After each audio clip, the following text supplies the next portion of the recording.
बच्चों, तो आज हम लोग जो है क्लास 12 का जो पार्ट 2 जो बुक है उसमें जो पहला चैप्टर है उसको देखेंगे।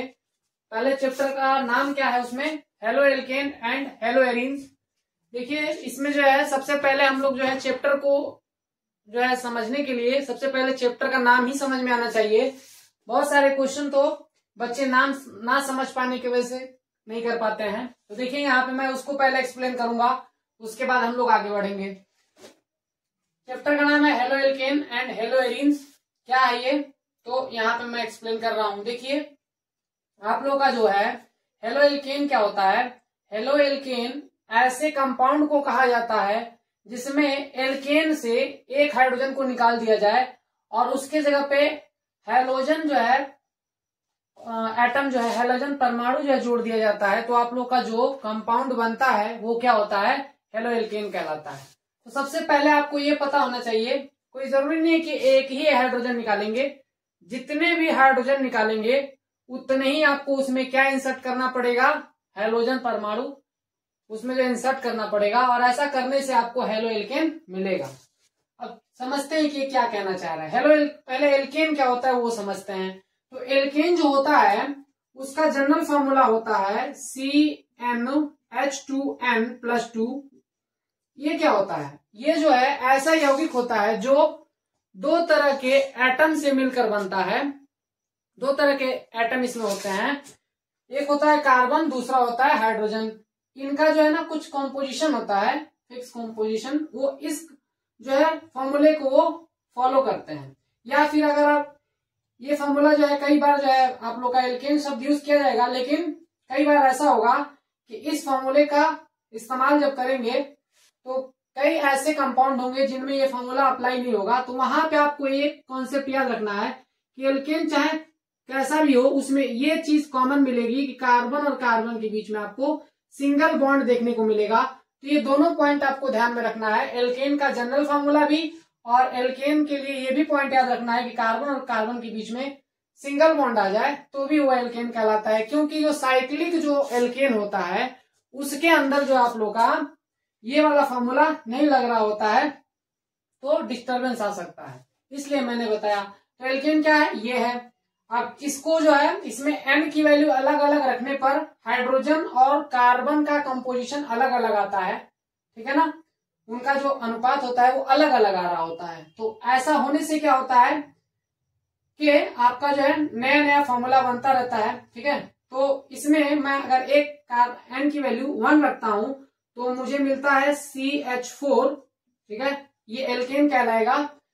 एल्केन का सबसे पहला समूह पहला यौगिक है ये, ठीक है। अब अगर इसके अंदर से मैं क्या करता हूं, एक हाइड्रोजन को रिमूव करूं और उसके जगह पे हैलोजन एटम किसी भी तरीके से इसके अंदर इंसर्ट कर दूं तो जो मुझे कंपाउंड मिलेगा वो मेरा क्या कहलाएगा, वो मेरा कहलाएगा हेलो एल्केन। तो देखिए यहाँ पे मैंने हैलोजन लिया और यहाँ पे मेरा क्या है, इसके अंदर से एक हाइड्रोजन रिमूव करते हैं और यहाँ पे हम अगर X जोड़ देते हैं तो हमारा जो है कुछ फाइनल प्रोडक्ट ये बनता है। ये वाली चीज क्या कहलाएगी, हेलो एल्केन कहलाएगी।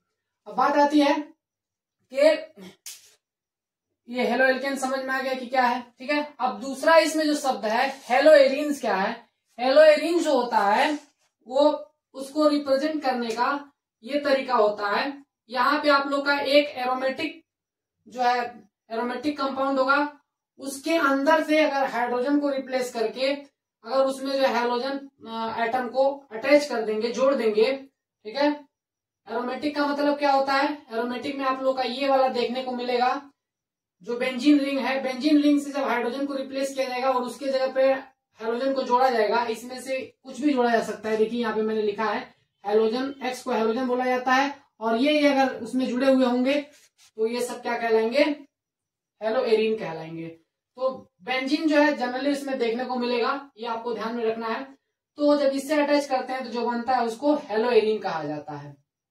अब इसके जो है हेलो एरीन और हेलो एल्केन का एक और नाम होता है, देखिए वो क्या है, इसको जो है एल्किल हैलाइड के नाम से भी जाना जाता है, ठीक है। अगर आप इसको ध्यान से देखेंगे तो एल्किल क्या होता है, अगर इसको हम समझें तो इसमें जो पहले नंबर पे जो लिखा हुआ है इसको हम पॉजिटिव लिख सकते हैं, ठीक है। ये कॉन्सेप्ट होता है किसी भी कंपाउंड में जो पहले नंबर पे आता है जो चीज उसको पॉजिटिव लिखा जाता है और जो पीछे होता है उसको नेगेटिव लिखा जाता है। ऐसा कई कंपाउंड में देखने को मिलेगा, तो ये आपको पता होना चाहिए। तो अगर मैं इसको ऐसे लिखूं तो ऐसे लिख सकता हूं, देखिए पॉजिटिव वाले को आगे रखा, नेगेटिव वाले को पीछे। तो इसका जो जनरल नेम है, जो सामान्य नाम है, नाम क्या होता है इसका, हेलो एल्केन का सामान्य नाम एल्किल हैलाइड भी होता है। कई बार क्वेश्चन में एल्किल हैलाइड को हेलो एल्केन और हेलो एल्केन को एल्किल हैलाइड दोनों नाम से आपको पता होना चाहिए, वरना क्वेश्चन आप गलत कर देंगे, ठीक है। इसलिए मैंने वो भी लिख दिया है। R प्लस का मतलब एल्किल और X माइनस का मतलब हैलाइड। पीछे है तो नेगेटिव, आगे है तो पॉजिटिव, ऐसे करके इसको समझेंगे, ठीक है। तो यहाँ पे मैंने आईयूपीएसी नेम भी बता दिया कि अगर इसका आईयूपीएसी नाम लिखना हो तो आप क्या बोलेंगे, इसमें नेगेटिव वाले का जो है पहले लिखेंगे। आईयूपीएसी नेम के अकॉर्डिंग देखिए इसका नाम लिखा हुआ है हेलो एल्केन, तो इसका नाम पहले लिखा जा रहा है। और एक्स के लिए कौन सा वर्ड यूज किया गया है, हेलो, ठीक है। और इस वाले आर के लिए क्या लिखा गया है, एल्केन। अब ये जो आर है इसको निकालने का भी फॉर्मूला होता है। अगर मैं पूछूं कि जो है इसको कैसे निकालते हैं, तो इस आर के लिए भी आप एक फॉर्मूला लिख सकते हैं। ये जो आर पॉजिटिव है इसके लिए आप एक फॉर्मूला लिख सकते हैं, CnH2n+1, ठीक है। ये इसका फॉर्मूला होता है, ठीक है। इसको जो आर ग्रुप बोला जाता है। इस आर पॉजिटिव, मैंने इसको आर पॉजिटिव क्यों लिखा है ये आपको समझ में आना चाहिए, ठीक है। तो ये होता है आप लोग का आर पॉजिटिव का फॉर्मूला। तो देखिए मैंने यहाँ पे बता भी दिया था वो रिएक्शन करके। तो ये होता है हेलो